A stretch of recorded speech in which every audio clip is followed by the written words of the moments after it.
ইসলাম একটি পরিপূর্ণ জীবন ব্যবস্থা।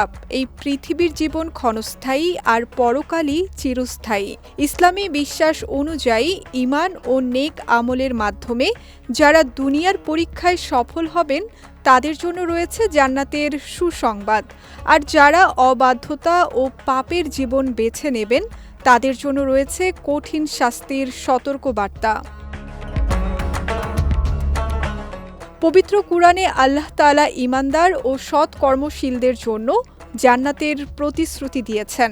সূরা বাকারার ২৫ নম্বর আয়াতে বলা হয়েছে, যারা ঈমান এনেছে ও সৎ কাজ করেছে তাদের জন্য রয়েছে এমন জান্নাত যার নিচ দিয়ে প্রবাহিত হবে নহরসমূহ। ইসলামী শিক্ষায় ঈমানের মূল ভিত্তিগুলোর একটি হলো তাওহীদ বা আল্লাহর একত্বে বিশ্বাস, আর সেই বিশ্বাসের প্রকাশ অন্যতম হলো কালিমা লা ইলাহা ইল্লাল্লাহ, অর্থাৎ আল্লাহ ছাড়া কোনো উপাস্য নেই। হাদিসে এসেছে, কোনো ব্যক্তি যদি এই কালিমার ওপর দৃঢ় বিশ্বাস রেখে মৃত্যুবরণ করে তার জন্য জান্নাতের সুসংবাদ রয়েছে। হযরত আবু যর রাদিয়াল্লাহু তাআলা আনহু বর্ণনা করেন, একবার রাসূল সাল্লাল্লাহু আলাইহি ওয়াসাল্লাম বলেছেন, যে বান্দা লা ইলাহা ইল্লাল্লাহ বলবে এবং এই বিশ্বাসের ওপর তার মৃত্যু হবে, সে জান্নাতে প্রবেশ করবে। আবু যর রাদিয়াল্লাহু তাআলা আনহু জানতে চেয়েছিলেন, ওই ব্যক্তি যদি জীবনে বড় কোনো গুনাহ করে থাকে তবুও কি সে জান্নাতে যাবে?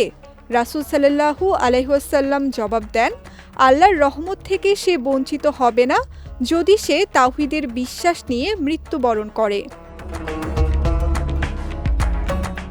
অন্য এক হাদিসে হযরত উসমান রাদিয়াল্লাহু তাআলা আনহু থেকে বর্ণিত, রাসূল সাল্লাল্লাহু আলাইহি ওয়াসাল্লাম বলেছেন, যে ব্যক্তি লা ইলাহা ইল্লাল্লাহর প্রতি নিশ্চিত বিশ্বাস নিয়ে ইন্তেকাল করবে সে জান্নাতে প্রবেশ করবে। তবে ইসলামী আলেমরা বলেন, শুধু মুখে কালিমা উচ্চারণ করাই যথেষ্ট নয়, বরং এর অর্থ বুঝে অন্তরে বিশ্বাস স্থাপন করা এবং সেই অনুযায়ী জীবন পরিচালনা করাও জরুরি। তাই একজন মুমিনের জন্য জীবনের প্রতিটি মুহূর্তে ঈমান অটুট রাখা, নেক আমল করা এবং আল্লাহর রহমত কামনা করাই সফলতার পথ। বিজয় টিভি নিউজ ডেস্ক।